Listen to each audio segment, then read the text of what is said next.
Llevábamos 10 años casados cuando mi marido encontró al amor de su vida. Dijo que ella era de alma pura, que no le importaba el dinero.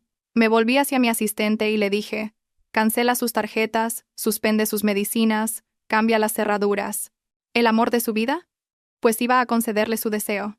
Me senté frente al tocador, observando a la mujer en el espejo. A mis 35 años, las comisuras de mis ojos ya mostraban algunas arrugas tenues.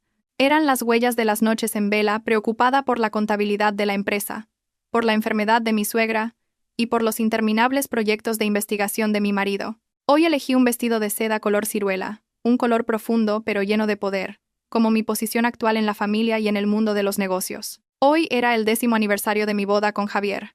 La gente suele decir que la devoción de una esposa nunca queda sin recompensa. Me había aferrado a esa frase durante toda una década. De ser la hija mimada de una familia acomodada, acepté casarme con Javier, un profesor universitario pobre con una pesada carga familiar. En aquel entonces, mis padres se opusieron con todas sus fuerzas. Mi madre me dijo que casarse con un hombre pobre no era el problema. El problema era casarse con una familia política que no sabía valorar nada. En ese momento yo era joven, creía en el amor, en la bondad y en el intelecto de Javier, así que hice oídos sordos a todo. Usé toda mi dote y mi perspicacia para los negocios para construir el imperio que tenemos hoy, sacando al mismo tiempo a toda la familia de mi marido del fango de la pobreza. Abrí un cajón y saqué una caja de terciopelo rojo de lujo. Dentro había un reloj Patek Philippe que había encargado en Suiza hacía medio año. Javier se quejaba a menudo de que su viejo reloj tenía la correa de cuero gastada y que no le parecía elegante llevarlo para dar clases o reunirse con socios. Recordaba cada palabra que decía, cada ceño fruncido. Para mí, Javier no solo era mi marido, sino también el orgullo intelectual que siempre había venerado. Yo era una mujer de negocios, con el olor del dinero impregnado en la piel, por lo que apreciaba el aire erudito y noble de un académico como él. Sonó el teléfono. Era la voz de mi asistente al otro lado de la línea. Señora Isabel, ya está todo listo en la cantina de la Universidad Complutense. El chef informa que ha preparado el cocido madrileño exactamente como usted lo pidió, con el sabor de antaño. Sonreí y respondí: perfecto, gracias, Carla. Iré para allá de inmediato. No dejes que Javier se entere. Quiero que sea una sorpresa. Guardé el reloj en mi bolso, con el corazón palpitando como en los primeros días de nuestro amor.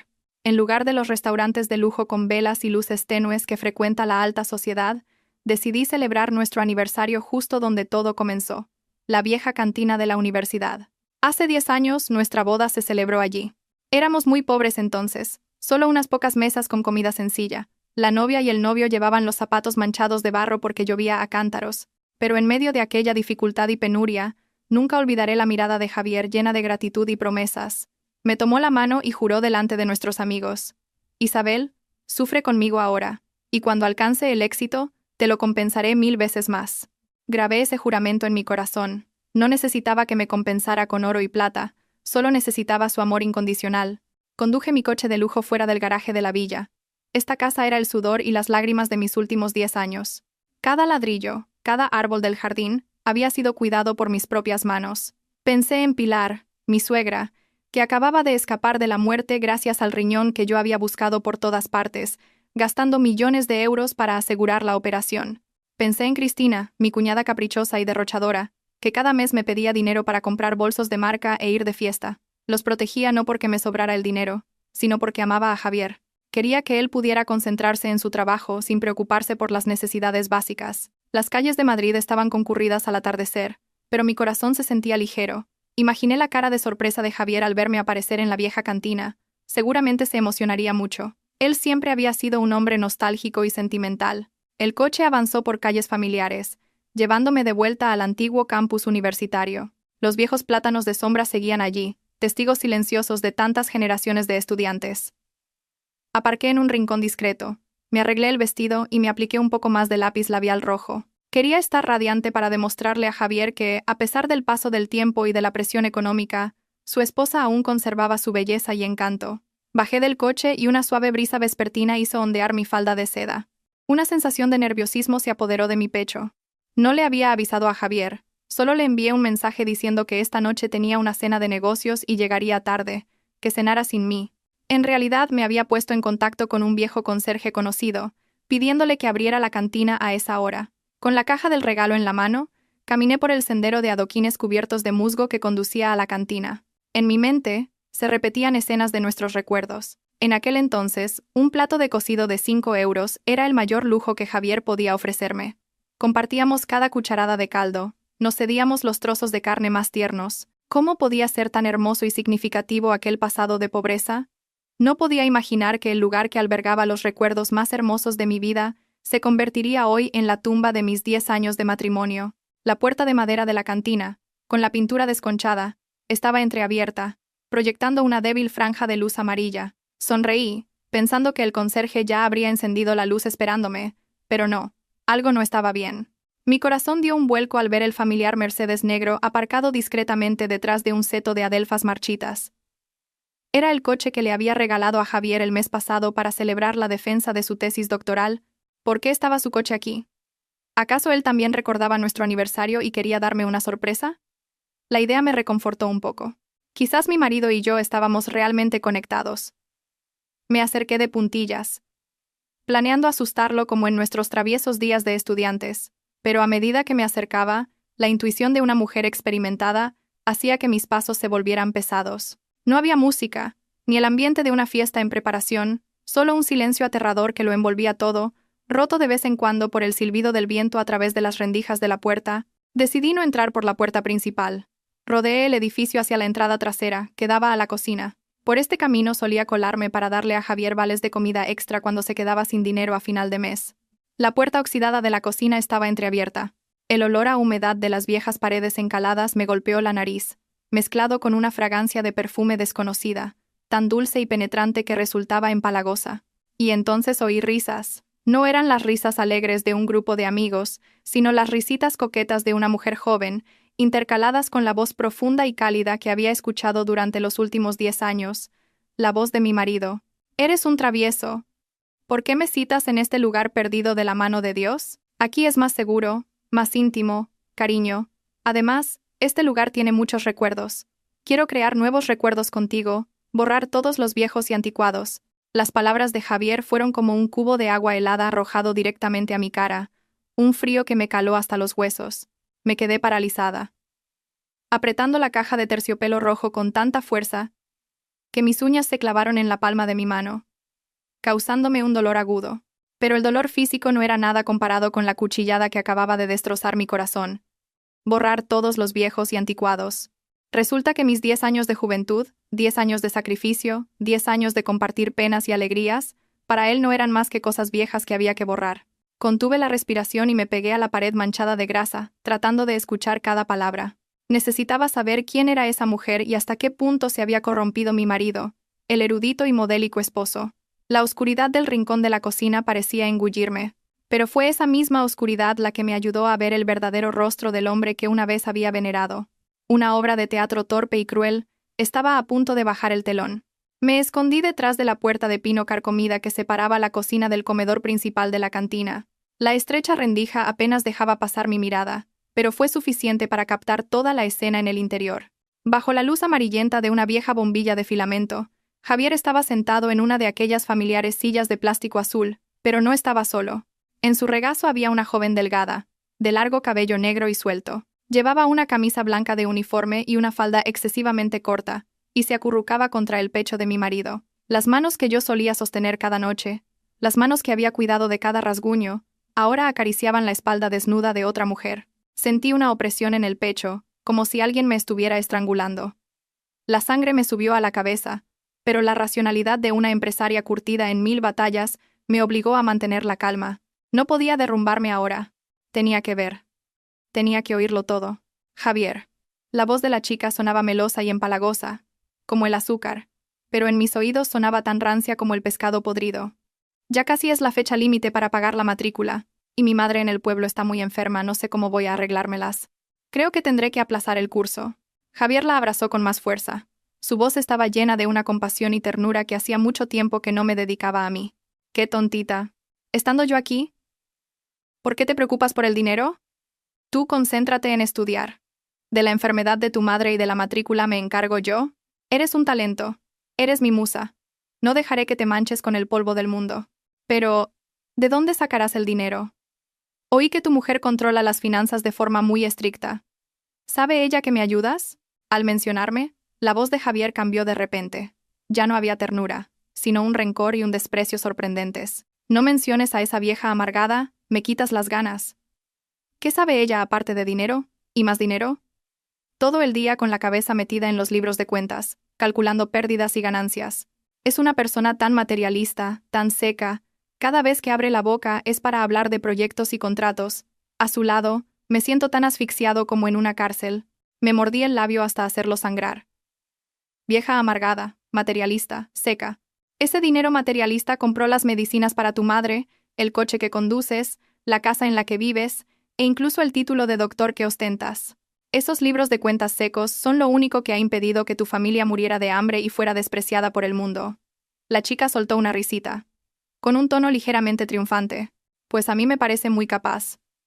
Además, cuida muy bien de tu familia. He oído que incluso financia becas para nuestra universidad. De hecho, yo estoy recibiendo una beca de su empresa. Sus palabras fueron como un relámpago que atravesó mi mente. Una beca de mi empresa. Entrecerré los ojos, tratando de ver mejor el rostro de la chica. Bajo la luz tenue, su cara ovalada y sus grandes ojos inocentes empezaron a resultarme familiares. Laura. Era Laura. La estudiante de último año de filología, a quien yo misma había firmado la decisión de concederle la beca por méritos y dificultades económicas, valorada en 10.000 euros a principios de año. Lo recordaba claramente porque en su expediente había escrito una conmovedora historia sobre su humilde origen familiar, pero su gran determinación. Cuando le entregué el premio, me tomó la mano con los ojos llorosos y dijo: «Gracias, señora Isabel, usted es la benefactora de mi vida.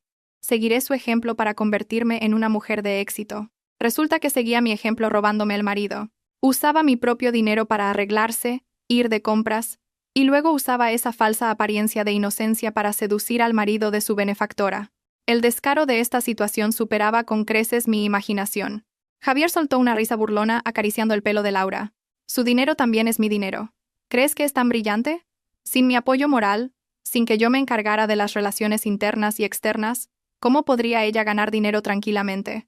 Ella es solo una máquina de imprimir billetes. Pero tú, Laura, tú eres el alma, el verdadero amor de mi vida. Eres pura, bondadosa, entiendes de poesía, de música, de arte, entiendes las inquietudes de un intelectual como yo. Ella, cuando llega a casa, solo huele a dinero, a perfumes caros y empalagosos. Me dan náuseas solo de olerlo. Náuseas. Esas dos palabras retumbaron en mi cabeza. El perfume caro que uso es porque una vez dijiste que era elegante. ¿Por quién me desvivo trabajando para ganar dinero? Miré la caja de regalo que tenía en la mano. El Patek Philippe reluciente parecía burlarse de mí. Mi sinceridad, mis 10 años de amor, ahora eran comparados por el hombre con el que compartía mi vida con una estudiante cazafortunas y pisoteado sin piedad. La ira dentro de mí no estalló como un fuego abrasador, sino que se volvió fría y afilada como el hielo. Sentí lástima por mí misma y asco por los dos que representaban su farsa romántica ahí dentro. Todo el afecto, todo el respeto que sentía por Javier se había desvanecido por completo en ese instante. Respiré hondo, tragándome las lágrimas.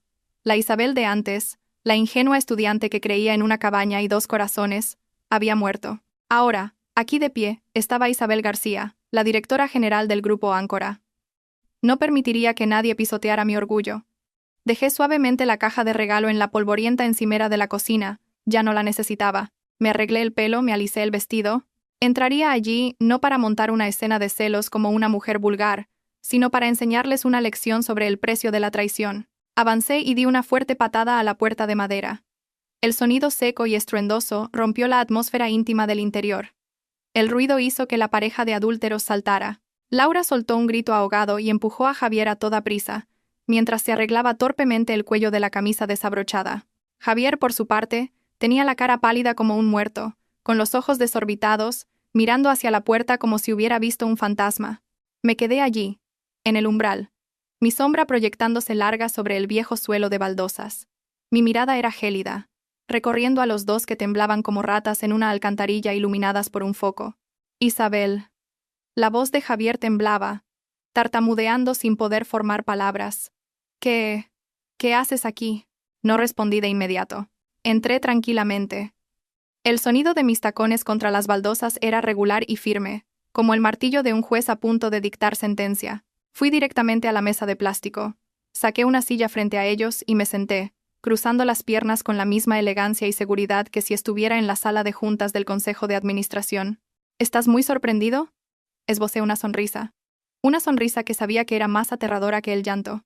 ¿No es hoy nuestro 10º aniversario de boda? He venido a rememorar viejos tiempos. Y mira por dónde. Me encuentro con una obra de teatro de lo más entretenida. Laura ya me había reconocido. Su rostro estaba lívido, sin una gota de sangre. Agachó la cabeza rápidamente, retorciéndose las manos, y se escondió tímidamente detrás de Javier. Señora Isabel, lo siento. Cállate. Mi voz fue un susurro, pero con suficiente autoridad para hacerla callar. No te he dado permiso para hablar.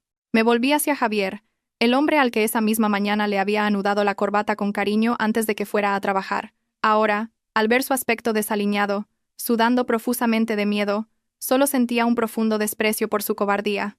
¿Qué decías hace un momento? Incliné la cabeza, fingiendo pensar. ¿Vieja amargada, materialista, seca, que solo entiende de dinero?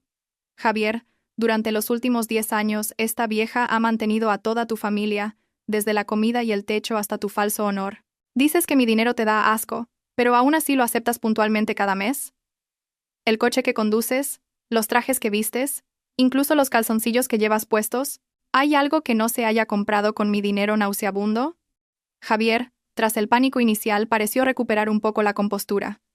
El orgullo herido de alguien que se considera un intelectual se despertó, se levantó de un salto, se arregló la ropa, intentando recuperar su habitual aire de dignidad.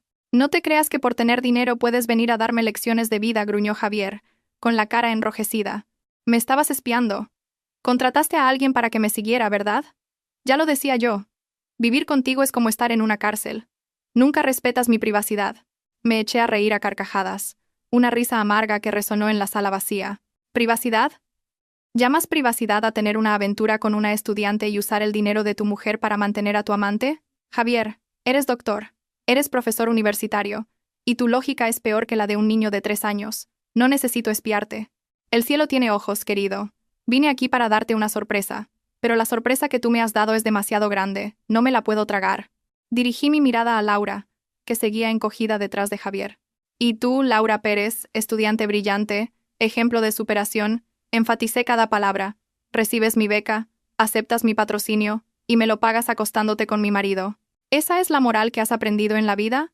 Laura levantó de repente la cabeza, con los ojos llenos de lágrimas, una mirada que haría que cualquier hombre quisiera protegerla, pero que a mí solo me producía asco. Señora Isabel, no me insulte. El profesor Javier y yo estamos juntos por amor verdadero. Tenemos una conexión espiritual. No necesito su dinero. Le amo por quien es. ¡Qué gran amor verdadero!, aplaudí con sarcasmo. No necesitas dinero. ¿Y quién se estaba quejando de la pobreza hace un momento pidiendo dinero para la matrícula? ¿Quién pedía dinero para curar a su madre en el pueblo?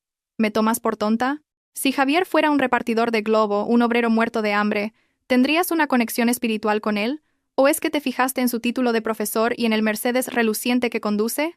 Javier, al ver a su pequeña amante acorralada, se interpuso para protegerla, mirándome con furia. «Cállate. No vengas a juzgar a Laura con tus modales de verdulera. Ella es 1000 veces más pura y santa que tú.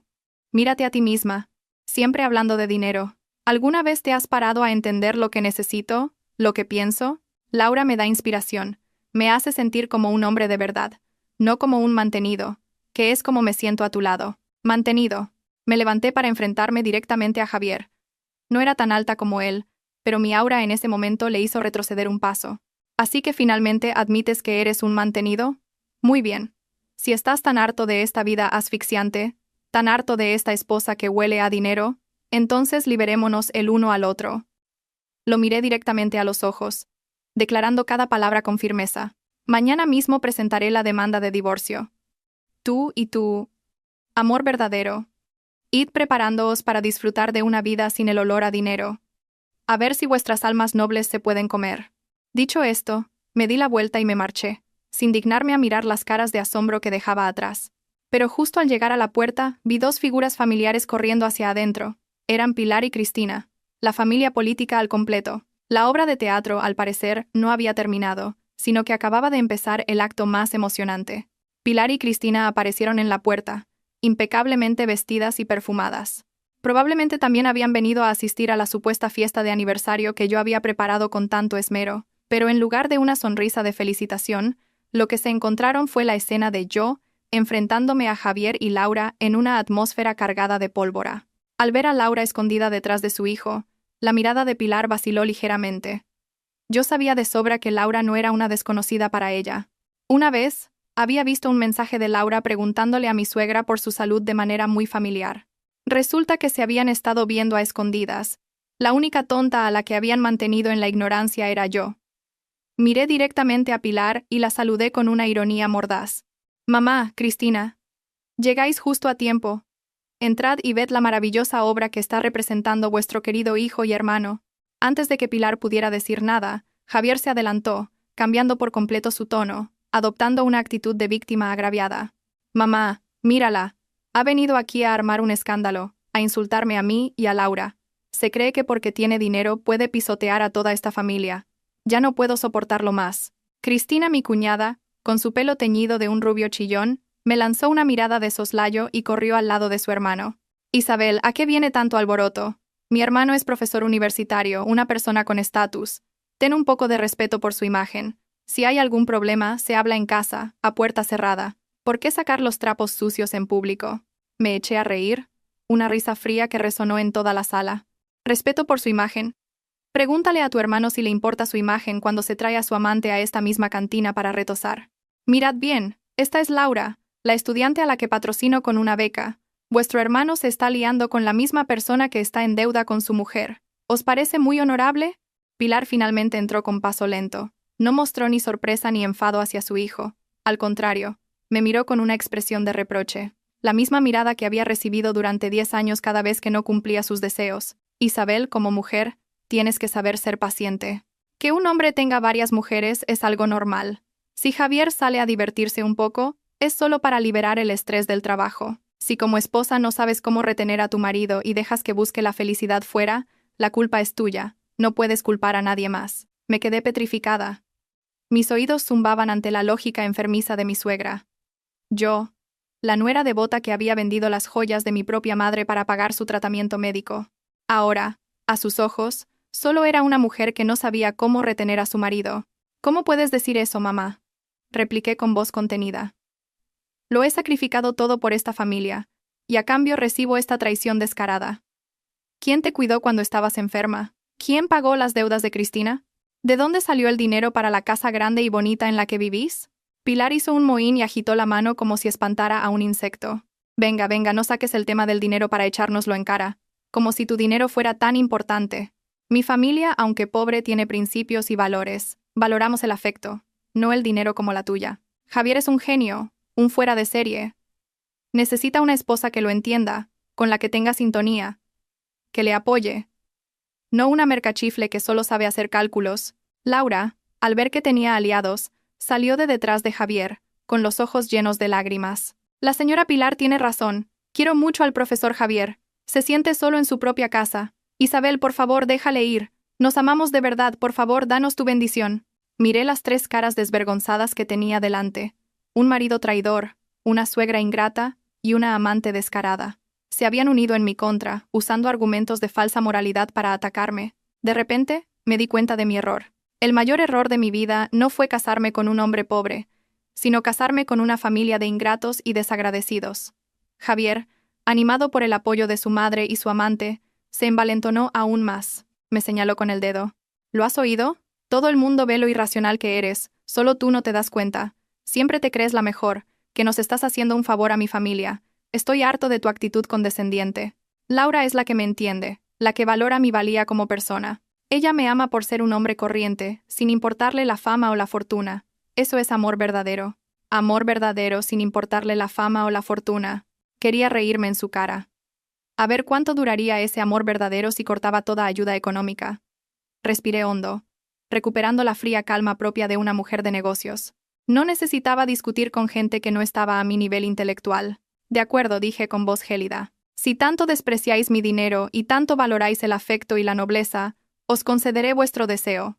Me volví hacia Pilar y Cristina, con una mirada tan afilada que las hizo estremecerse. «Mamá, Cristina, recordad bien vuestras palabras de hoy, no os arrepintáis nunca. Y tú, Javier, dices que Laura te ama por quien eres, sin importarle lo material, ¿verdad? Perfecto. Aferraos a esa creencia. Cogí mi bolso, me erguí y levanté la cabeza. Me voy de aquí, no como una perdedora que huye, sino como una reina que se sacude los parásitos que se le han adherido. Terminamos aquí. Nos vemos en el juzgado. Salí por la puerta, dejando atrás las miradas de odio y la sonrisa triunfante de Laura. ¿Creía que había ganado? Acababa de poner un pie en el infierno sin saberlo. Apenas salí de la cantina, oí el sonido de pasos apresurados detrás de mí. Era Pilar. Se abalanzó sobre mí, bloqueándome el paso, con el rostro enrojecido por la ira. «Detente. ¿A dónde crees que vas? ¿Armas todo este escándalo y te largas como si nada?» Me detuve y la miré con una frialdad sin precedentes. Antes, cada vez que ella levantaba la voz, yo bajaba la cabeza y me disculpaba para mantener la paz familiar. Pero hoy, esa paciencia había muerto junto con mi matrimonio. ¿A dónde voy es asunto mío? Ya no tienes ningún derecho a interrogarme. Pilar me miró con furia y me señaló con el dedo. ¿Cómo te atreves a hablarle así a tu suegra, malcriada? ¿Te crees que por tener dinero puedes hacer lo que te da la gana? Te diré una cosa. Mi hijo hace bien en dejarte. Una mujer como tú, que solo sabe ganar dinero, que descuida a su marido y que no entiende la obediencia que una esposa debe a su esposo, ni los perros te querrían. Cristina también llegó corriendo y se unió a su madre. Así es. Mírate a ti misma. Vieja y fea. Siempre con esa cara de amargada. Laura es joven, guapa y dulce. Es normal que mi hermano se enamore de ella. Deberías mirarte al espejo y hacer autocrítica en lugar de culpar a los demás. Miré a las dos mujeres que tenía delante, con un sentimiento de desprecio absoluto. ¿Eran estas las personas a las que había cuidado con esmero durante 10 años? Recordé las noches en vela en el hospital cuando Pilar sufría ataques al corazón. Recordé las veces que Cristina me llamaba llorando en mitad de la noche porque los acreedores la acosaban, y yo tenía que ir a pagar sus deudas. Las había considerado mi familia. Pero resulta que, a sus ojos, yo no era más que una vaca lechera a la que exprimir, un cajero automático sin emociones. ¡Basta ya!, grité con una voz tan firme que ambas se callaron de golpe. Me llamáis vieja, fea, materialista. De acuerdo. Vamos a ver cuántos días podéis vivir con vuestra nobleza sin el dinero de esta vieja fea y materialista. Pilar hizo un mohín con desdén. Va, no intentes asustarnos. Sin tu dinero mi hijo sigue siendo doctor, un prestigioso profesor universitario. Su sueldo es más que suficiente para mantener a toda la familia. ¿Crees que sin ti nos moriremos de hambre? ¿Doctor? ¿Profesor? Solté una risa amarga. ¿Sabe usted cuánto gana su hijo como profesor? 2.000 euros. 2.000 euros al mes, señora. Esa cantidad ni siquiera le alcanza para comprar un frasco de sus suplementos vitamínicos, ni para que su hija se compre un vestido. ¿Cree que los viajes a Europa, la ropa de marca, las comidas de lujo que disfrutáis salen de su sueldo? Cristina se enderezó y replicó. No mientas. Mi hermano tiene proyectos de investigación científica que le dan millones. Él mismo me lo dijo. No intentes engañarnos. ¿Proyectos? Negué con la cabeza, asqueada por su ignorancia.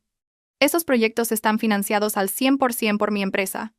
Fui yo quien puso el dinero para comprarle una reputación. Ahora que retiro la financiación, el proyecto se cancelará de inmediato. Ya lo veréis. Pilar pareció vacilar por un momento, pero aún así intentó mantener su falso orgullo. No te atreverás. Si haces eso, le estarás arruinando la vida a tu marido. No seas tan cruel.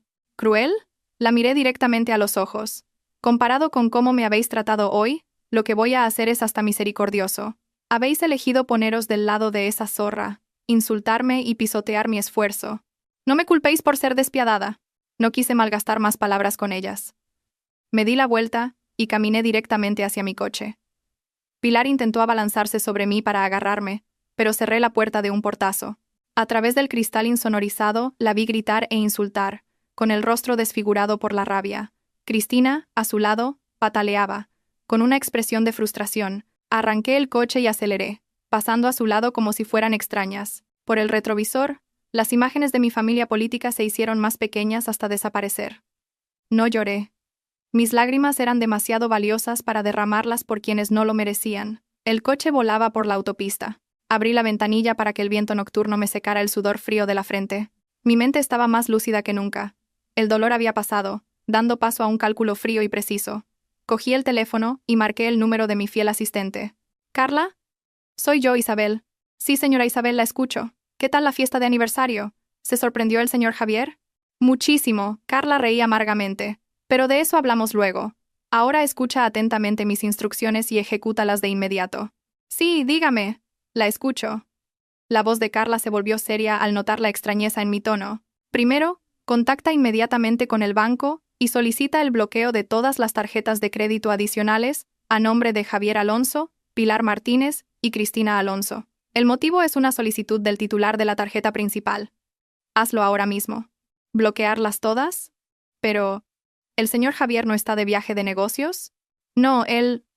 Carla estuvo a punto de preguntar más, pero se detuvo. No hagas preguntas. Bloquéalas de inmediato. Sí, lo hago ahora mismo. Segundo, continué con voz firme. Llama a la administración de la urbanización y pide que corten todos los servicios de Internet y televisión por cable. Al mismo tiempo, contacta con las compañías de electricidad y agua y solicita la suspensión temporal del suministro porque los propietarios estarán fuera por un largo tiempo. ¿Cortar la luz y el agua? Pero la señora Pilar y Cristina siguen en la casa, ¿no? Ya no es su casa. Esa casa está a mi nombre. Es un bien privativo anterior al matrimonio. Lo que yo quiera hacer con ella es mi derecho. Tú solo cumple mis órdenes. Sí, señora, entendido. Tercero. Redacta inmediatamente un comunicado para retirar la financiación del proyecto de investigación, aplicación del folclor popular en la vida moderna, del Dr. Javier Alonso. El motivo es el incumplimiento de la cláusula contractual relativa a la ética del investigador principal. Envía este comunicado al rectorado de la Universidad Complutense y una copia a Javier mañana por la mañana. Señora Isabel, eso es muy grave. Si retiramos la financiación de repente, el señor Javier podría ser sancionado, incluso despedido. Eso es exactamente lo que quiero, dije con claridad. Usó mi dinero para mantener a su amante en la propia universidad, humillándome públicamente. Voy a quitarle todo lo que le he dado. Hubo un silencio de unos segundos al otro lado de la línea, y luego la voz de Carla sonó llena de determinación. Entendido, señora Isabel. Lo ejecutaré de inmediato. ¿Se encuentra usted bien? Estoy perfectamente. Gracias, Carla. Ah, una cosa más. Dígame. Contacta con el Hospital Quirón Salud y cancela la cita para el trasplante de riñón de la señora Pilar Martínez de la próxima semana. Diles que la familia no ha podido reunir los fondos. Solicita la retirada de su expediente. Esta vez, Carla se quedó realmente en shock. Señora Isabel, eso es una cuestión de vida o muerte. La señora Pilar lleva esperando ese riñón cada día. Apreté el volante, con la vista fija en la oscura carretera que tenía delante. Lo sé, pero ellos pisotearon mi bondad. Dijeron que yo solo usaba el dinero para comprar afecto. Pues bien, les demostraré que sin mi dinero, ni siquiera pueden conservar sus vidas. Hazlo. Sí, lo haré. Colgué. Lancé el teléfono al asiento del copiloto. Una sensación de satisfacción mezclada con amargura me invadió. Nunca pensé que llegaría a ser tan despiadada, pero ellos mismos me habían obligado a convertirme en esta persona. Recordé las palabras de Pilar. Mi familia, aunque pobre, tiene principios y valores. Principios y valores: una suegra que defiende la infidelidad de su hijo, una cuñada que insulta a su cuñada, y toda una familia que se une para acosar a la mujer que los ha mantenido. Me reía de esos principios. El coche entró en el complejo de lujo de las 4 Torres. No volví a la Villa de la Moraleja. Ese lugar ahora estaba contaminado por el aliento de los traidores. Tenía un ático aquí, en la Torre de Cristal, que había comprado en secreto hacía 2 años, con la intención de usarlo como un refugio tranquilo cuando estuviera cansada. Ahora sería mi fortaleza, el lugar donde comenzaría mi nueva vida. Aparqué en el garaje y subí por el ascensor privado. Viendo cómo los números del panel subían hasta la planta 50, supe que la verdadera batalla acababa de empezar. Esta noche sería muy larga para ellos. Cuando sus tarjetas de crédito fueran rechazadas, cuando la villa se quedara a oscuras por el corte de luz, cuando su última esperanza de vida se extinguiera, entenderían el precio de la traición. Abrí la puerta del apartamento, encendí todas las luces. El espacio lujoso, tranquilo e impecable me dio la bienvenida. Me serví una copa de vino tinto, salí al balcón y contemplé la ciudad resplandeciente. Mañana se desataría la tormenta, y yo, Isabel García, sería quien la dirigiría. El primer rayo de sol del nuevo día atravesó las gruesas cortinas, iluminando el espacioso pero frío salón. Había pasado la noche en vela. La copa de vino en mi mano estaba vacía desde hacía mucho, pero su sabor amargo aún persistía en mi lengua, mezclado con la amargura en mi garganta. Me levanté, fui a mi despacho y encendí el ordenador. Los correos de Carla con los informes habían llegado a las 3 de la madrugada.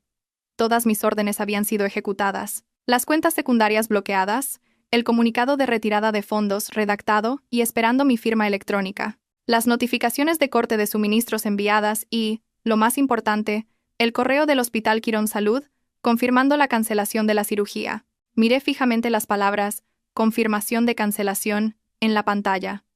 Los recuerdos de los meses de búsqueda desesperada volvieron como una película a cámara lenta. Hace 2 años, cuando a Pilar le diagnosticaron insuficiencia renal terminal, toda la familia se derrumbó. Javier solo sabía llorar y lamentarse.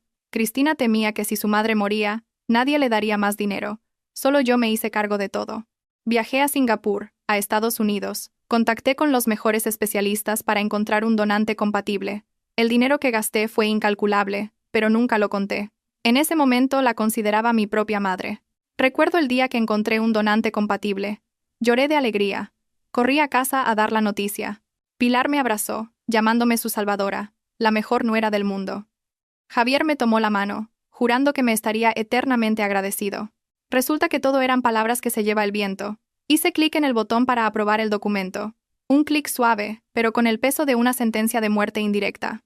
Yo no la estaba matando, solo le estaba quitando la vida que yo misma le había regalado. Si ella y su familia despreciaban mi dinero y mi esfuerzo, que usaran su noble afecto y sus valores familiares para salvarse. Cogí el teléfono y llamé a mi equipo de seguridad privada, contratado a una prestigiosa empresa. ¿Sergio? Soy Isabel. Buenos días, señora Isabel. ¿En qué podemos ayudarla? Quiero que envíe a sus hombres a la villa de la Moralejar ahora mismo. Su misión es cambiar todas las cerraduras y reinstalar el sistema de seguridad por huella dactilar. Solo yo y mis hijos tendremos acceso. No permitan la entrada a absolutamente nadie más, ni a mi marido ni a mi suegra. Entendido, señora. ¿Y qué hacemos con sus pertenencias? Recojan todas sus cosas personales, empaquételas en cajas de cartón y déjenlas fuera, junto a la puerta. En cuanto a los objetos de valor como cuadros, antigüedades, vehículos, si no tienen documentos que demuestren que son de su propiedad, déjenlos todos dentro de la casa. Nos pondremos a ello de inmediato. ¿Y el Mercedes con matrícula? Ese coche está a nombre de mi empresa. Que alguien lo conduzca al aparcamiento de la empresa y lo presinte. Si alguien se opone, llamen a la Policía Nacional y que se resuelva según la ley. Entendido. No se preocupe. Colgué, sintiendo una oleada de energía recorriendo mi espalda. Ya no era la esposa sumisa, era la dueña del juego. Me puse un traje de oficina, me maquillé cuidadosamente para ocultar las ojeras. Hoy tenía otra reunión importante. Una reunión con las personas más importantes de mi vida, mis 2 pequeños hijos. Conduje hasta el colegio internacional donde estudiaban mis hijos, Pablo, de 10 años, y Sofía, de 8. Eran mi tesoro más preciado, la única razón por la que había dudado en divorciarme durante tanto tiempo. Temía que les faltara un padre, que sufrieran. Pero después de lo de anoche, me di cuenta de que dejarlos vivir en un ambiente de falsedad, con un padre hipócrita y una abuela cruel, era la mayor crueldad de todas. Pedí permiso en el colegio para recogerlos antes. Al verme, los 2 corrieron a abrazarme. «Mamá, ¿qué pronto vienes a buscarnos hoy?» «¿Y papá?», preguntó Pablo. Sus ojos inteligentes me escrutaban. «Papá está de viaje de trabajo, cariño. Hoy mamá y vosotros iremos a tomar un helado. Y luego mamá tiene algo que deciros». Los llevé a su heladería favorita junto al lago del Retiro. Ver a los niños comer helado con tanta inocencia me encogió el corazón. ¿Cómo iba a decirles que su padre era un traidor, que su abuela era una ingrata? No quería sembrar odio en sus mentes infantiles. Les daría la opción de elegir. «Pablo, Sofía», empecé suavemente. «Si algún día papá y mamá ya no viven juntos, ¿con quién os gustaría vivir?» Los niños dejaron de comer y me miraron. Sofía, mi hija sensible, tenía los ojos llorosos. «Mamá, papá, ¿y tú? ¿Os habéis peleado? No quiero que os separéis. Los padres de mi amiga Laura se separaron, y ella está muy triste». La abracé y le acaricié el pelo. «Lo siento, Sofía. Hay cosas que los mayores no pueden solucionar. Papá y mamá ya no se llevan bien. Pero pase lo que pase, siempre os querremos mucho». Pablo, el mayor, se mostró más maduro para su edad. Dejó la cuchara del helado y me miró directamente a los ojos. «Sé que papá tiene a otra». Me quedé de piedra. «¿Cómo? ¿Cómo lo sabes?» Le veo sonreír solo mientras escribe mensajes. Una vez le pedí el móvil para jugar y vi un mensaje de una chica que le llamaba «mi amor». Papá la tenía guardada como «Laura, alumna». Me quedé sin palabras. Resulta que los niños de hoy son más sensibles y observadores de lo que los adultos creen. Mi hijo lo sabía desde hacía tiempo, pero se lo había guardado. «¿Y qué piensas de eso?», le pregunté con voz temblorosa. «Odio a papá», dijo Pablo con firmeza. «Nunca juega con nosotros. Siempre está ocupado. Cuando llega a casa, nos grita. Solo mamá nos lleva al colegio, a jugar, nos ayuda con los deberes. Papá siempre miente. Dice que va a una reunión, pero le vi entrar en una cafetería con esa chica. Sofía también sollozaba. Yo también quiero vivir con mamá. La abuela siempre me regaña y me dice que soy una inútil igual que mi madre. Y la tía Cristina siempre me molesta y me quita los juguetes. Les tengo mucho miedo. Al oír las palabras de mis hijos, sentí que el corazón se me partía en 1000 pedazos. Había intentado protegerlos, pero la toxicidad de la familia de mi marido se había filtrado en sus almas hacía tiempo. Pilar, Cristina y Javier no solo me habían herido a mí, sino también a su propia sangre. Está bien, me sequé las lágrimas y sonreí con determinación. Os lo prometo. A partir de ahora, mamá os protegerá. Nadie volverá a haceros daño. Nos mudaremos a una casa nueva. Solo los 3. Y seremos muy felices. ¿De acuerdo? Sí, dijeron los 2 al unísono y se lanzaron a mis brazos. Mi mayor preocupación se había disipado. Mis hijos me habían elegido.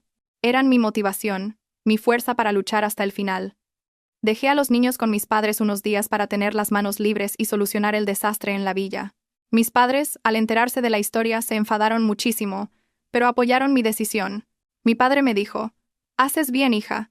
Nosotros nos equivocamos al obligarte a ser paciente. Ahora tienes que vivir por ti y por tus hijos. Si necesitas algo, te ayudaremos». Con mi familia como apoyo y mis hijos como motivación, me sentí más fuerte que nunca. Volví en coche a mi ático, lista para la gran función que estaba a punto de comenzar en la Villa de la Moraleja. Las 5 de la tarde. Según el informe del equipo de seguridad, Pilar había vuelto de jugar a las cartas a las 4:30. Su costumbre era volver en taxi hasta la puerta y tocar el timbre insistentemente para que la empleada del hogar saliera a abrir y apagar, pero hoy, el guión había cambiado. Pilar se bajó del coche y empezó a tocar el timbre sin parar. Pasó 1 minuto, 2, 5, la pesada verja de hierro forjado permanecía cerrada. Nadie salía a abrir. Empezó a gritar e insultar a las empleadas. «¿Dónde estáis, inútiles? ¿Estáis todas muertas, o qué? ¿Que no salís a abrirle a vuestra señora?» Solo el silencio le respondió. El taxista empezó a perder la paciencia y le exigió el pago. Pilar rebuscó en su bolso y sacó la tarjeta de crédito adicional que yo le había dado para sus gastos, entregándosela al conductor. «Aquí tiene, cobre de aquí. Y dese prisa, que tengo que entrar a poner en su sitio a esta gentuza». El taxista pasó la tarjeta por el datáfono. El aparato emitió un pitido largo y mostró el mensaje: «Transacción denegada. La tarjeta da error, señora. Deme otra o pague en efectivo». «¿Cómo que error? Mi nuera acaba de meter miles de euros en esa tarjeta». «Vuelva a intentarlo», gruñó Pilar. El taxista lo intentó de nuevo. Mismo resultado. Empezó a enfadarse. «Mire, no me tome el pelo. Si no tiene dinero, que salga alguien de su casa a pagar. No me haga perder el tiempo». Pilar, asustada, llamó a Cristina, pero su teléfono estaba apagado. Llamó a Javier, tampoco contestaba. Al final, tuvo que quitarse el anillo de oro que llevaba y dárselo al taxista como pago. «Tome esto de momento, mañana se lo recompro». «¡Qué miserable! Por unos pocos euros la que me está montando». El taxista cogió el anillo, murmuró algo, y se fue, dejando a Pilar plantada frente a la puerta cerrada de la villa. Intentó poner el dedo en el sensor de huellas. Bip, bip, bip. La luz roja parpadeó. Datos no existentes. ¿Pero qué demonios? Pilar golpeó la verja de hierro. En ese momento, Sergio, el jefe del equipo de seguridad, salió de la caseta de vigilancia, que antes ocupaba el antiguo conserje al que había despedido. «¿A quién busca, señora?» «¿Cómo que a quién busco? Soy la dueña de esta casa. Ábreme la puerta ahora mismo». «¿Y tú quién eres para estar aquí?» «Lo siento, señora. La propietaria es la señora Isabel García. La señora García ha dado órdenes de no permitir la entrada a desconocidos. Le ruego que se marche. Soy su suegra». «¿Estás loco? Llama a Isabel ahora mismo». «La señora Isabel no está en casa. Y según la lista de personas autorizadas que nos ha proporcionado, su nombre no figura en ella. Sus pertenencias las hemos empaquetado y dejado en aquella esquina. Por favor, lléveselas». Pilar miró en la dirección que le indicaba, viendo varias cajas de cartón apiladas en un rincón de la acera. Se enfureció y se abalanzó sobre el guardia de seguridad, pero Sergio la apartó con un leve gesto, haciendo que casi se cayera. «Por favor, no monte un escándalo. Solo cumplimos órdenes. Si sigue causando problemas, llamaremos a la policía». Pilar, humillada, se sentó en el suelo y empezó a llorar y a gritar. Pero en esta urbanización de ricos, con sus altos muros y portones, a nadie le importaba el numerito que estaba montando una anciana, A las 7 de la tarde volvió Cristina de fiesta. Iba borracha y un amigo la dejó en la puerta. Al ver a su madre sentada y abatida junto a un montón de cajas, Cristina balbuceó. «Mamá, ¿qué haces ahí sentada? ¿Por qué no entras? Me están comiendo los mosquitos». ¿Entrar? Tu querida cuñada nos ha echado a la calle. Ha cambiado las cerraduras. Ha cancelado las tarjetas y ha puesto a estos matones en la puerta. Cristina recuperó la sobriedad de golpe. Corrió hacia la puerta y empezó a golpearla con fuerza. «Isabel, sal ahora mismo. ¿Con qué derecho nos echas? Esta casa es de mi hermano». Sergio salió de nuevo y le dio la misma fría explicación. Cristina, furiosa, sacó el teléfono para llamar a sus amigos y darles una paliza a los guardias, pero al encenderlo recibió un mensaje del banco. Su tarjeta de crédito ha sido bloqueada por solicitud del titular principal. A continuación, un mensaje del dueño del bar de antes. «Cariño, tu tarjeta no ha pasado. Nos hemos quedado tu bolso de Chanel como garantía. Mañana tráenos el dinero para recuperarlo». Cristina gritó desesperada. Estaba acostumbrada a una vida de lujo, a gastar sin control. Ahora, sin un céntimo en el bolsillo, sola en la calle en plena noche, empezó a comprender el significado de la impotencia, pero el mayor golpe aún estaba por llegar. Sonó el teléfono de Pilar, era del Hospital Quirónsalud. Contestó rápidamente, esperando buenas noticias sobre la operación. «Dígame, doctor, ya tienen el riñón, ¿verdad?» «Buenas tardes, señora Martínez. La llamamos para informarle de la cancelación de su cirugía de trasplante de riñón programada para la próxima semana». «¿Qué? ¿Cancelada? ¿Cómo que cancelada?» La voz de Pilar temblaba. La garante financiera de la operación, la señora Isabel García, ha presentado una solicitud para retirar el expediente y suspender el pago de todos los costes. Por lo tanto, nos vemos obligados a cancelar la cirugía. Por favor, acuda al hospital para tramitar el alta de su expediente ambulatorio. El teléfono se le cayó de las manos a Pilar. Se desplomó en el suelo, con el rostro pálido como un muerto. Su única esperanza de vida acababa de serle arrebatada por mí. Se agarró el pecho, jadeando. Un ataque al corazón era inminente. «Mamá. Mamá, ¿qué te pasa?» Cristina corrió a socorrerla. «Me ha matado. Isabel ha cancelado los gastos del hospital. Ya no me trasplantan». Al oírlo, a Cristina también le temblaron las piernas. Madre e hija se abrazaron, llorando desconsoladamente en la fría noche de la urbanización de los ricos. Yo estaba en mi ático, disfrutando de una cena de solomillo y vino, cuando sonó el teléfono. Era el número de Cristina. Contesté y puse el altavoz, mientras cortaba tranquilamente un trozo de carne. «Dime, cuñadita». «¡Hija de puta!». El grito de Cristina al teléfono fue tan estridente que tuve que arrugar la cara. «¿Cómo te atreves a cancelar la operación de mi madre? ¿Quieres que se muera? Abre la puerta ahora mismo o te mato». Bebí un sorbo de vino con calma. «Cristina, querida, cuida tu lenguaje. Yo no he matado a nadie. Solo he dejado de dar dinero.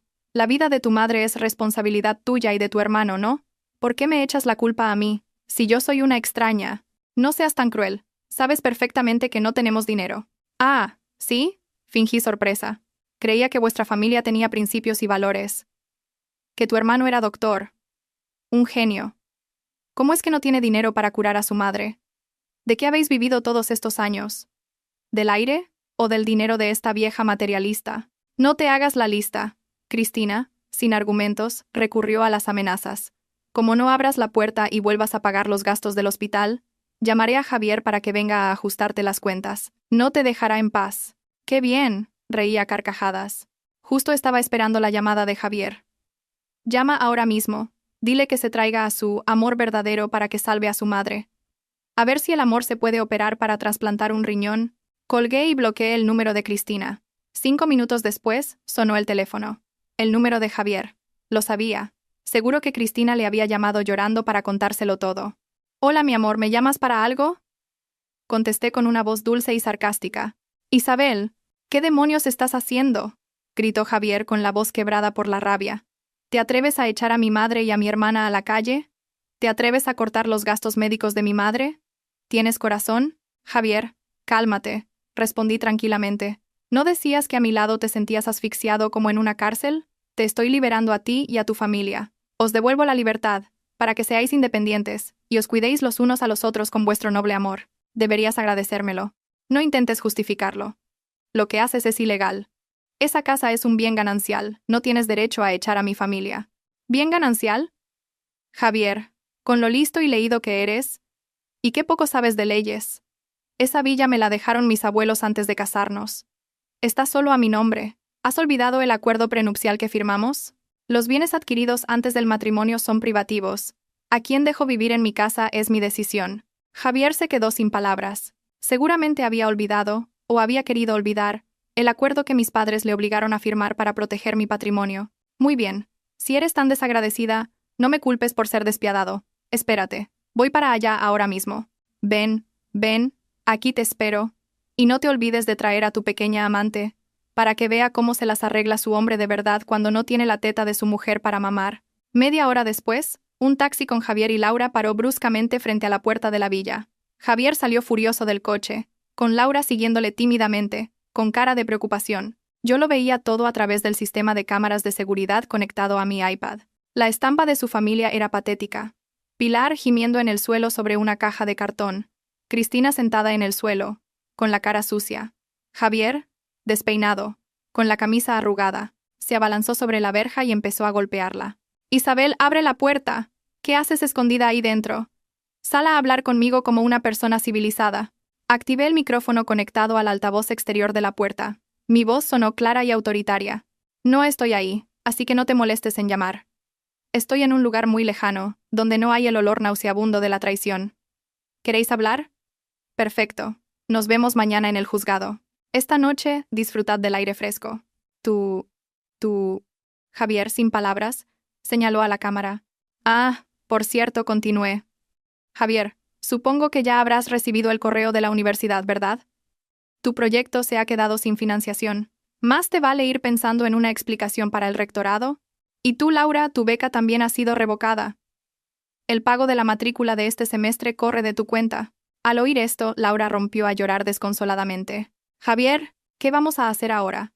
No tengo dinero para pagar la matrícula. Mi madre en el pueblo está esperando que le envíe dinero. Javier se volvió para abrazar a Laura, pero en su mirada ya no había la confianza y protección de esa tarde, sino una profunda desesperación. Miró a su madre moribunda, a su hermana en pánico, a su amante llorando, y a la fría e imponente puerta cerrada. Por primera vez en su vida, el doctor Javier Alonso experimentó la impotencia de un hombre que no tiene nada, y esto era solo el comienzo del derrumbe de un ídolo de barro. A la mañana siguiente volví en coche a la Villa de la Moraleja. No me bajé de inmediato, sino que me quedé observando un momento. La escena frente a la puerta de mi casa parecía un campo de batalla después de una tormenta. Pilar yacía acurrucada sobre un cartón, cubierta con la chaqueta de Javier. Cristina estaba sentada apoyada en el muro, con la cara demacrada. El maquillaje de la noche anterior se le había corrido, pareciendo un payaso. Javier y Laura estaban sentados juntos en el bordillo de la acera, con aspecto agotado y derrotado. Habían pasado toda la noche a la intemperie, soportando el frío y el rocío. Probablemente seguían allí con la esperanza de que me ablandara y les abriera la puerta. Pero se equivocaban. Mi compasión la habían matado ellos mismos hacía mucho tiempo. Toqué el claxon con un pitido largo y estridente. El sonido los hizo sobresaltar a todos. Pilar se levantó a trompicones, frotándose los ojos. Javier y Laura se pusieron en pie de un salto, mirando fijamente el coche de lujo que se acercaba. Bajé la ventanilla, me quité las gafas de sol y los miré con una frialdad glacial. Buenos días a todos. ¿Qué tal la noche al raso? ¿Ha sido romántica, como en las películas coreanas? Javier se abalanzó sobre el coche, golpeando el cristal. Isabel, baja ahora mismo. ¿Hasta cuándo piensas torturarnos? Mi madre se está muriendo. Abrí la puerta y bajé del coche tranquilamente. El equipo de seguridad me rodeó de inmediato, impidiendo que Javier y los demás se acercaran. Me quedé en medio del patio, separada de ellos por la robusta verja de hierro, como una reina observando a sus prisioneros. ¿Torturaros? Reí con desdén. Yo no os he atado de pies y manos. Tenéis piernas. Podéis buscar un hostal o un hotel donde alojaros. ¿Por qué os empeñáis en quedaros pegados a la puerta de mi casa como moscas? Ah, ya me acuerdo. No tenéis dinero. Las tarjetas bloqueadas, sin efectivo. ¡Qué tragedia para la alta sociedad de pacotilla! Laura, con la voz ronca por el frío de la noche, gimió. Señora Isabel, por favor, si está enfadada, descárguelo conmigo, pero no haga sufrir a la señora Pilar y al profesor Javier. La señora está muy débil, déjela entrar a descansar un poco. Me volví hacia Laura, que seguía intentando interpretar el papel de Santa Mártir. Cállate, aquí no tienes ni voz ni voto. Dices que no les haga sufrir. Fuiste tú quien destrozó esta familia y los echó a la calle. Usaste mi dinero para comprar bolsos, vestidos, para ir a spas y ponerte guapa para seducir a mi marido. ¿Y ahora vienes con remordimientos? Saqué de mi bolso un grueso dossier y lo lancé por entre los barrotes de la verja, a sus pies. Mirad, estos son los extractos de tus gastos de los últimos 6 meses con la tarjeta adicional que Javier te abrió a escondidas. 3.000 euros en un bolso de Gucci, 1.500 en un fin de semana en un resort, 500 euros a la semana en restaurantes. En total, casi 30.000 euros. Con ese dinero, podríais haber alquilado un apartamento de lujo para toda la familia durante un año. Al oír la cifra de 30.000 euros, a Pilar y Cristina se les iluminaron los ojos. Se abalanzaron a recoger el dossier. Pilar, temblando, pasó las páginas de los extractos. Su cara cambió de color. ¿Tú te atreviste a usar el dinero de mi hijo para comprar bolsos de marca? Pilar se giró para mirar a Laura con furia. Cuando te pedía dinero para medicinas siempre ponía excusas, y a ti te da todo este dineral. Cristina también gritó. Zorra. Le pedí a Javier 100 euros para un vestido y me regañó por derrochadora. ¿Y tú te atreves a gastar el dinero como si nada? Laura, asustada, retrocedió, tartamudeando. No es así, señora. Fue el profesor Javier quien me lo compró. Yo no se lo pedí. Javier, en medio, no sabía a quién defender. Quería proteger a su amante, pero temía la ira de su madre y su hermana. Mamá, Cristina, calmaos. Todo tiene una explicación. ¿Explicación? ¿Qué explicación ni qué nada? Interrumpí. Seguid destrozándoos entre vosotros. Yo solo he venido a darle una noticia a Javier. Esta mañana, mi abogado presentará la demanda de divorcio en el juzgado. Como has cometido adulterio y has malversado bienes gananciales para tu amante, exigiré el reparto de bienes que me corresponde por ley. Y la mala noticia para ti es que, con estas pruebas, te irás con las manos vacías. Javier me miró, pálido y horrorizado. ¿Tú te atreves? ¿Por qué no iba a atreverme? ¿Quién te crees que soy? Soy Isabel García. Si pude encumbrarte, también puedo hundirte en el fango. Disfruta de tus últimos momentos como profesor universitario, porque muy pronto vas a ser muy famoso. Dicho esto, me di la vuelta y entré en la casa, ordenando a los guardias que cerraran bien la puerta. Ignorando los gritos e insultos de la familia que dejaba atrás, entré en mi querida villa, que a partir de ahora estaría libre de traidores. Esa misma tarde, el señor Morales, mi representante legal, se reunió con Javier en una cafetería cerca de la universidad para discutir los términos del divorcio. Yo no fui. No quería volver a verle la cara. Le di plenos poderes a Morales para que lo solucionara. Javier llegó a la cita con aspecto abatido, la ropa arrugada y la barba de varios días. Le acompañaba Laura. Se aferraba a él como una lapa. Ahora que no tenía a nadie más, él era su único salvavidas. El señor Morales puso sobre la mesa un grueso dossier. Buenas tardes, señor Alonso. Soy el abogado de mi clienta, la señora Isabel García. Aquí tiene la demanda de divorcio y la propuesta de reparto de bienes que ha elaborado mi clienta. Por favor, revísela. Javier cogió el papel con manos temblorosas. ¿Qué es lo que quiere? Mi clienta solicita el divorcio unilateral. En cuanto a los hijos, la señora García obtendrá la custodia total de ambos. Usted no tendrá que pagar pensión alimenticia. En cuanto a los bienes, la Villa de la Moraleja y los otros 2 apartamentos son bienes privativos de la señora García, adquiridos antes del matrimonio o donados por sus padres, con la documentación que lo acredita. El Mercedes que conduce usted también es propiedad de la empresa Áncora. Por lo tanto, no le corresponde ninguna parte de estos bienes. Javier golpeó la mesa. ¡Es absurdo!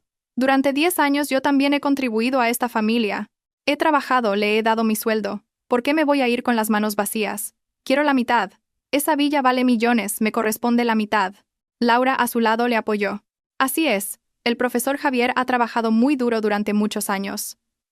Aunque no haya aportado tanto, se ha esforzado. La señora Isabel no puede ser tan cruel. El señor Morales sonrió, ajustándose las gafas con calma. Señor Alonso, dice usted que ha contribuido. Permítame que le muestre esto. Morales sacó una detallada tabla financiera. En los últimos 10 años, sus ingresos totales como profesor universitario han sido de aproximadamente 250.000 euros. Sin embargo, sus gastos personales, los de su madre y su hermana, más el dinero que la señora García ha invertido en sus proyectos de investigación, suman más de 1,5 millones de euros. En otras palabras, usted le debe a mi clienta 1.250.000 euros. La señora García ha sido muy generosa al no exigirle la devolución de esta deuda. Solo le pide que firme el divorcio y se marche. Javier miró las cifras, que hablaban por sí solas, y empezó a sudar. No se imaginaba que yo lo hubiera registrado todo con tanto detalle. Pero ese dinero me lo dio ella voluntariamente, intentó argumentar. Efectivamente, voluntariamente. Pero si quiere llevar el reparto de bienes a juicio, haremos públicas todas las pruebas de su adulterio. Morales sacó otro montón de fotos. Aquí tiene fotos suyas con la señorita Pérez en hoteles, de viaje, facturas de hotel, billetes de avión. Si esto llega al rectorado de la universidad y se publica en redes sociales, me temo que su carrera docente terminará de inmediato. Perderá su honor, su trabajo y su condición de padre. Javier se quedó mudo. Sabía lo estricto que era el código ético del sector educativo. Si lo despedían, se quedaría sin nada. Su título de doctor no sería más que un chiste para todo el mundo. Me estáis coaccionando, masculló Javier entre dientes. No le estamos coaccionando, le estamos ofreciendo la mejor opción, dijo Morales con frialdad. Firme el divorcio de mutuo acuerdo y conservará un mínimo de dignidad sin tener que cargar con una deuda millonaria. O vaya a juicio, piérdalo todo y acabe endeudado hasta las cejas. Usted elige. Laura, al oír hablar de despido y deudas, se puso pálida. Le tiró de la manga a Javier y le susurró. Javier, cariño, firma. Si pierdes el trabajo, ¿de qué vamos a vivir? Eres un genio, eres muy listo, encontrarás otra forma de ganar dinero. Empezaremos de cero, no necesitamos el dinero de esa vieja. Firma para salvar tu reputación, así tendremos una oportunidad de levantarnos. Las palabras de Laura fueron un estímulo para el ego herido de Javier. Se creía un ave fénix, que solo había caído en desgracia temporalmente. Confiaba en que, con su intelecto superior, pronto reconstruiría su carrera y haría que yo me arrepintiera. Cogió el bolígrafo, pero dudó. Las imágenes de la lujosa villa, las fiestas elegantes, el coche reluciente, volvían a su mente. Firmar significaba renunciar a todo eso, volver a vivir de alquiler, a conducir una moto destartalada. ¿A qué espera?, le apremió Morales. Mi tiempo es limitado. La señora García me ha dicho que si no ha firmado para las 5 de la tarde, presentaremos la demanda unilateral y enviaremos el dossier a la universidad de inmediato. En ese momento sonó el teléfono de Javier. Era Pilar. Javier, hijo, ¿ya vienes? Tengo mucha hambre, estoy muy cansada. Tenemos que buscar un sitio donde dormir, no aguanto más. ¿Has conseguido el dinero de Isabel? Javier miró a Laura y luego a la demanda de divorcio. Sabía que no tenía salida. Si no firmaba, no solo perdería el trabajo, sino que su madre tampoco tendría un techo bajo el que cobijarse, porque él no tendría dinero para alquilar nada si lo despedían. Mamá, espera un poco, estoy en ello. Javier colgó y respiró hondo para recuperar su falsa compostura. De acuerdo, firmo.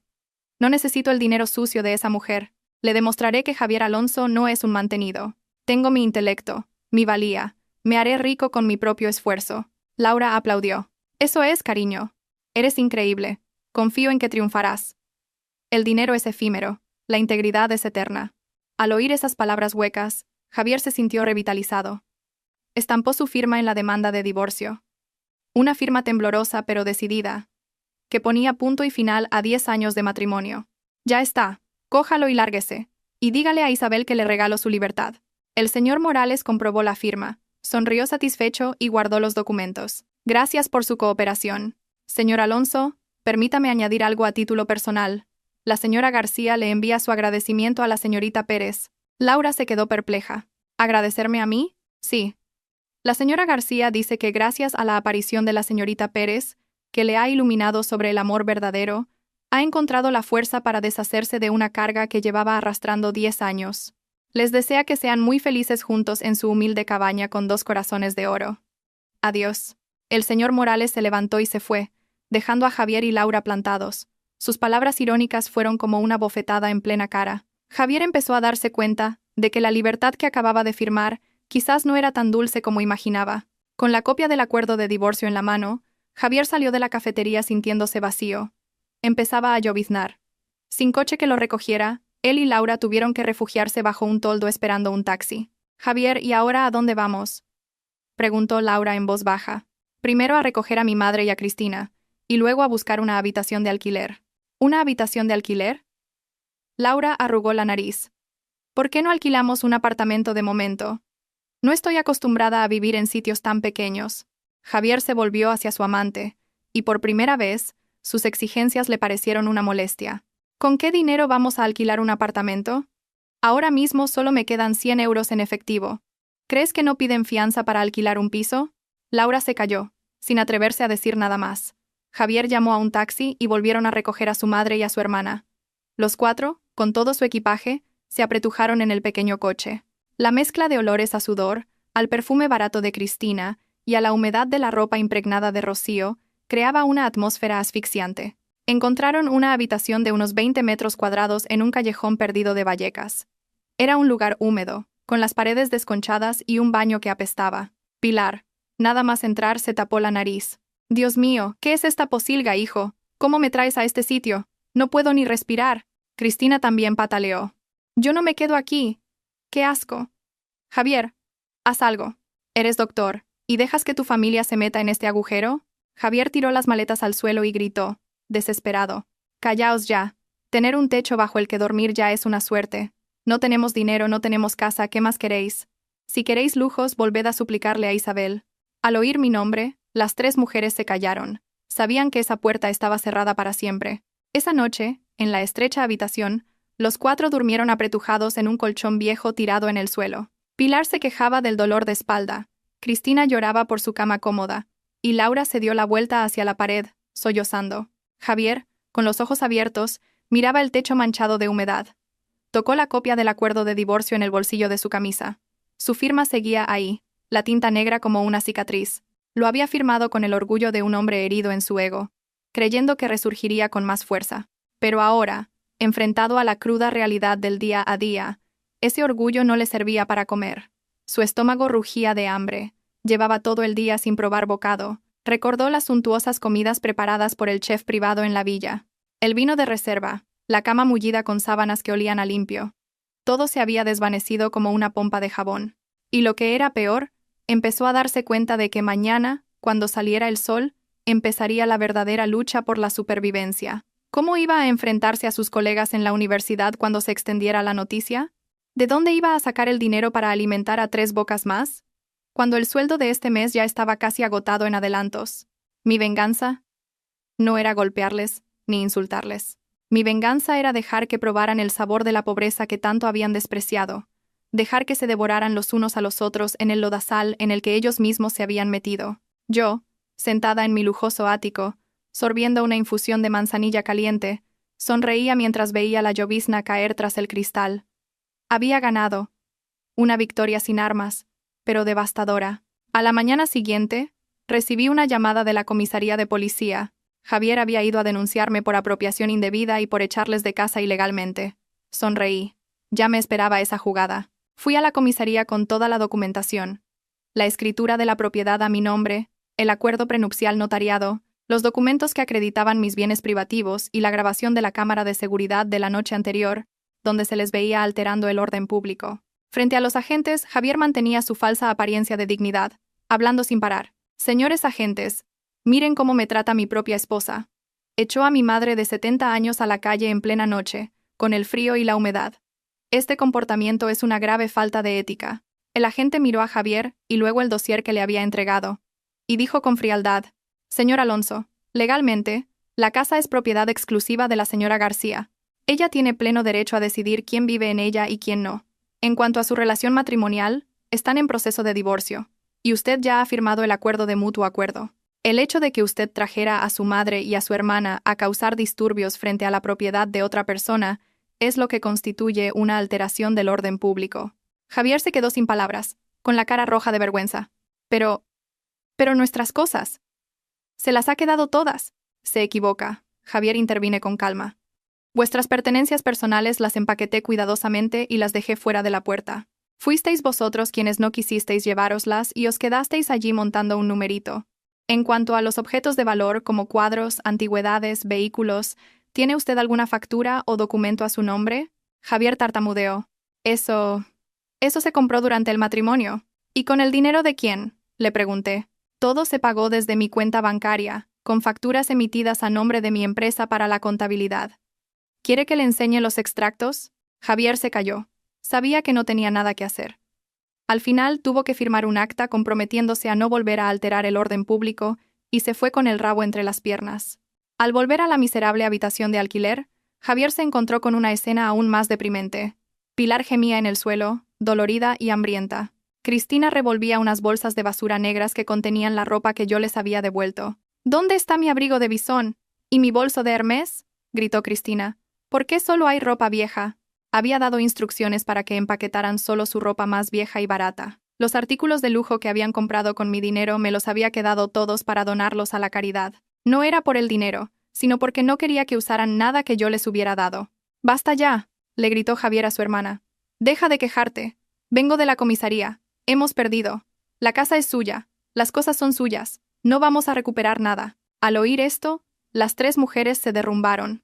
Su última esperanza de volver a la villa para saquearla se había desvanecido. Las malas noticias no dejaban de llegar. Esa misma tarde, Javier recibió una llamada del rectorado de la universidad para que se presentara a una reunión. Se puso apresuradamente el único traje que le quedaba, intentando arreglarse el pelo para mantener un mínimo de dignidad. En el despacho del rector, la tensión se palpaba en el aire. El rector puso sobre la mesa el comunicado de mi empresa retirando la financiación. «Señor Alonso, la empresa Áncora ha anunciado oficialmente la retirada de toda la financiación para su proyecto de investigación. El motivo que aducen es una falta de ética en el transcurso de la colaboración. ¿Puede explicarnos esto?». Javier, sudando a mares, intentó justificarse. «Señor rector, esto es un malentendido personal entre mi esposa y yo. Está enfadada y solo intenta ponerme las cosas difíciles. Hablaré con ella para convencerla». «No es solo eso», le interrumpió el rector, empujando un fajo de fotos hacia él. «La universidad ha recibido una denuncia anónima con estas pruebas.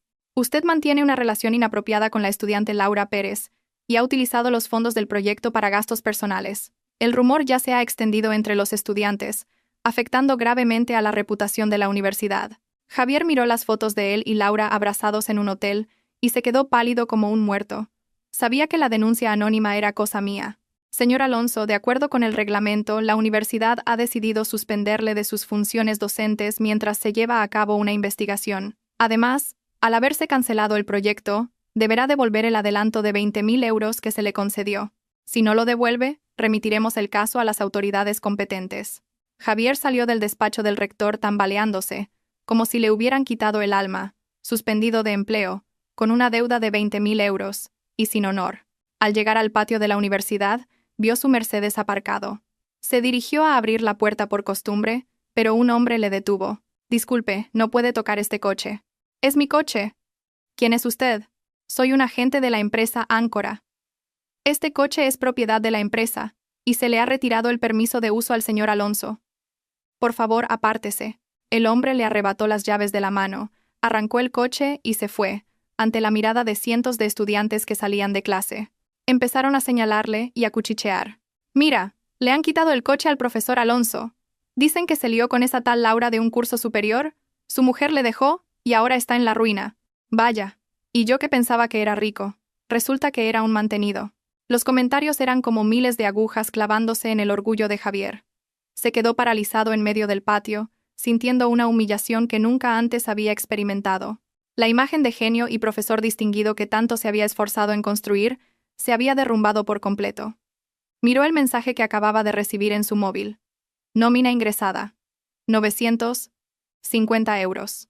Ese era el verdadero valor del genio Javier Alonso sin mi respaldo. Esa cifra no le alcanzaba ni para comprar una botella del vino que solía beber. Junio. Madrid ardía bajo un sol de justicia. La temperatura exterior alcanzaba los 40 grados. En la habitación de alquiler, un bajo con techo de uralita, el aire era denso y sofocante, como un horno.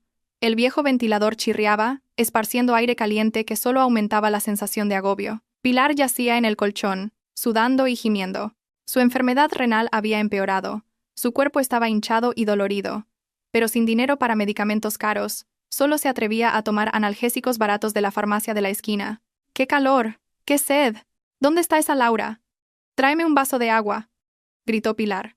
Laura, sentada en un rincón haciéndose la manicura, respondió con fastidio. «Vaya a por él usted misma. Yo también estoy agotada. Las embarazadas suelen ser mimadas, y yo aquí metida en esta posilga, y encima teniendo que servir a una vieja». Al oír esto, Cristina saltó y le agarró del pelo. «¿Qué has dicho? ¿A quién llamas vieja? Es la madre de tu marido». «Desagradecida. Si no la sirves tú, ¿quién lo va a hacer? No eres más que una criada, una carga para esta familia». Las dos mujeres se enzarzaron en una pelea. Javier, que acababa de llegar agotado del trabajo, vio la escena y gritó, harto: «Callaos de una vez. ¿No tenemos suficientes problemas ya como para que encima os peleéis? Desde que le suspendieron de empleo, Javier había intentado dar clases particulares, pero con su reputación por los suelos, ningún padre le confiaba a sus hijos. Tuvo que ocultar su título de doctor y empezar a trabajar como repartidor de globo para ganar algo de dinero. Tiró el casco al suelo y se sentó, sin aliento. ¿Cuánto has sacado hoy?, preguntó Cristina, con los ojos brillantes. 20 euros. He gastado 5 en gasolina y 3 en comer, así que quedan 12. ¿Solo eso? Cristina hizo un mohín. Con eso no llega ni para comprar verduras. Javier, tienes que hacer algo. Ya no me queda ni para compresas. ¿Y de dónde quieres que saque el dinero?, le espetó Javier. Tienes manos y piernas, búscate un trabajo, o vas a pasarte el día tumbada esperando a que te lo den todo hecho. Cristina, ofendida, se fue. Estaba acostumbrada a una vida de lujo. La idea de fregar platos o trabajar de dependienta hería su orgullo. Intentó pedir dinero prestado a sus amigos, pero todos la evitaban, sabiendo que su familia estaba en la ruina. Pilar, desde la cama, veía a su hijo demacrado y sucio, a su nuera postiza perezosa y maleducada, y las lágrimas asomaron a sus ojos. Recordó las gachas de avena calientes que yo le preparaba cada mañana, recordó mis manos masajeándole las piernas cuando le dolían. Se arrepentía, pero su arrepentimiento tardío no servía de nada. La vida en la estrecha habitación, llena de carencias, había convertido a las personas que una vez se creyeron nobles y distinguidas en seres miserables, malhumorados y crueles entre sí. El infierno en la tierra, cuanto más desesperados estaban, más aumentaban los conflictos. Laura, el amor verdadero de Javier, empezó a mostrar su verdadera cara. Ya no era la dulce e inocente estudiante. La pobreza había arrancado su máscara de falsa moralidad. Criticaba a Javier por ser un inútil. Le comparaba con otros hombres ricos que había conocido. Tenía que estar ciega para haberme fijado en ti, le espetó Laura durante una cena de arroz blanco y judías verdes. Me creía que eras un gran doctor, y resulta que no eres más que un repartidor miserable. Para eso, me habría liado con el panadero de la esquina, que al menos tiene casa propia. Javier tiró el plato al suelo, que se hizo añicos. Cállate la boca. Cuando tenía dinero y un coche de lujo, te pegabas a mí como una sanguijuela. Ahora que estoy en la ruina, ¿me das la espalda? Una mujer interesada como tú no vale ni 2 céntimos. Pilar y Cristina aprovecharon para unirse al ataque. ¡Lárgate! En esta casa no queremos a zorras como tú. Eres un malfario, has traído la ruina a mi familia, gritó Pilar, lanzándole una almohada a la cara. Laura no se quedó atrás. Se levantó y empujó a Pilar. Cállese, vieja de mierda. Ya la he aguantado bastante. ¿Se cree que sigue siendo la señora de la villa? Ahora no es más que una carga para esta familia. Al ver que empujaban a su madre, Cristina se abalanzó sobre Laura, agarrándola del pelo y abofeteándola. ¿Te atreves a tocar a mi madre? Te mato. Las 3 mujeres se revolcaron por el suelo de la estrecha habitación. Javier las miraba, impotente y asqueado. No intervino. Incluso sintió una extraña y retorcida satisfacción. Quería que Laura sufriera, que pagara por haberle engañado. Aunque en realidad, él también era un embustero. Esa noche, Laura se fue, recogió su ropa, que ya no era mucha ni estaba en buen estado, y desapareció en la noche lluviosa. Javier suspiró aliviado, creyendo que se había librado de una carga. Pero se equivocaba. Laura no se había ido sola. Llevaba una bomba de relojería en su vientre. 2 semanas después, Laura volvió. Estaba más delgada, demacrada, con ojeras profundas. Se plantó en la puerta de la habitación, con una ecografía arrugada en la mano. Javier, estoy embarazada. Es tuyo. Javier, que estaba arreglando un pinchazo de la moto, recibió la noticia como un rayo. ¿Embarazada? ¿Ahora? ¿Cuando apenas podía mantenerse a sí mismo y a su madre? Mientes. ¿Cómo sabes que es mío? Con lo promiscua que eres, a saber con cuántos te has acostado, la rechazó con crueldad. Laura, llorando, se arrodilló a sus pies. Te juro que solo he estado contigo. Si no me crees, espera a que nazca y hacemos una prueba de ADN. Cariño, nuestro hijo no tiene la culpa. Cásate conmigo, empecemos de nuevo. Yo trabajaré. No me quejaré más. Pilar, que lo había oído todo desde dentro, se arrastró hasta la puerta y le señaló. ¿Casarte? ¿Pretendes usar ese embarazo para atar a mi hijo? Ni en sueños. En mi familia nunca aceptaremos a una nuera como tú. Javier miró a Laura con frialdad. Aborta. ¿Qué? Laura no podía creerlo. He dicho que abortes. No tengo dinero para mantenerlo. ¿Quieres que nazca para que se muera de hambre? Ve y aborta. Te doy 20 euros. La crueldad de Javier fue la puñalada final que acabó con todas las esperanzas de Laura. Miró al hombre que una vez había idolatrado, con el que había soñado formar una familia, y que ahora se revelaba como un monstruo sin corazón. «No eres humano», gritó Laura, abalanzándose sobre él para arañarle. Cristina, al ver que atacaban a su hermano, cogió el palo de la fregona y le golpeó con fuerza en el vientre a Laura. «Suelta a mi hermano, loca». El golpe hizo que Laura cayera, golpeándose el abdomen contra el duro suelo de cemento. Soltó un grito de dolor y se retorció, agarrándose el vientre. Un hilo de sangre empezó a manar de entre sus piernas, manchando el suelo sucio. «Sangre, mi hijo», susurró Laura, con el rostro pálido. Javier y Cristina se quedaron paralizados, mirando el charco de sangre. Pilar se desmayó del susto.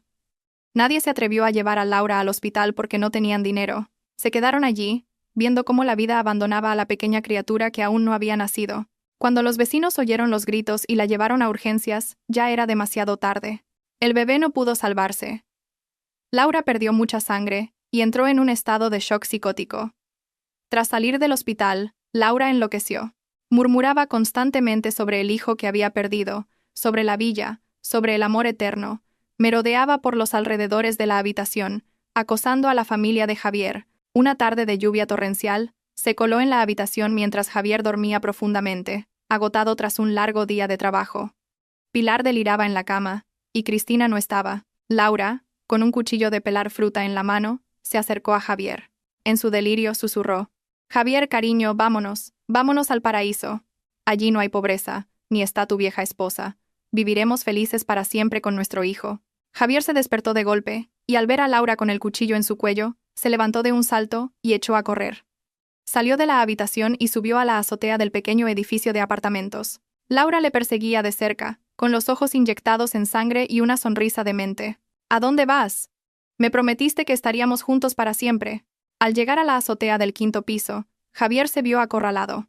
Detrás de él solo había una barandilla baja, y debajo, el frío asfalto. «Laura, cálmate, hablemos», le suplicó Javier. Laura no escuchó. Se abalanzó sobre él y lo abrazó con fuerza.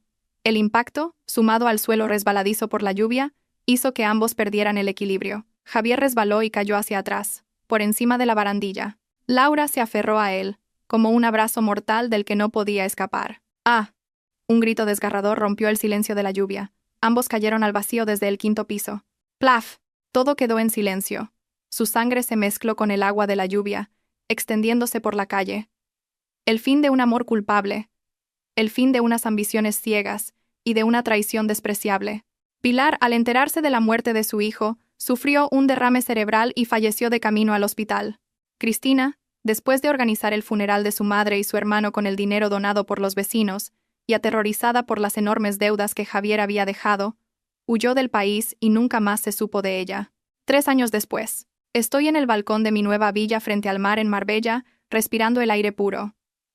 La brisa del mar agita mi pelo, ahora corto y con un estilo atrevido. Después de todo aquello vendí la villa de Madrid, llena de recuerdos dolorosos. Me mudé con mis 2 hijos a Marbella para empezar una nueva vida. Mi negocio prosperó. Expandí mi cadena de restaurantes por todo el país, convirtiéndome en una de las empresarias de más éxito. Pablo y Sofía han crecido. Son buenos estudiantes y muy comprensivos. Nunca mencionan a su padre, como una forma de protegerme de los malos recuerdos. Bebo un sorbo de té de manzanilla, mirando a mis hijos jugar en la arena blanca. Siento una paz increíble. He superado la tormenta, he tenido mi venganza, y he aprendido a soltar. Ahora vivo para mí, radiante y orgullosa, como un girasol que siempre mira hacia el sol. El pasado está cerrado. Los traidores pagaron el precio más alto por sus elecciones. Y yo, la esposa abnegada de antaño, he encontrado el verdadero valor de mi vida: la libertad.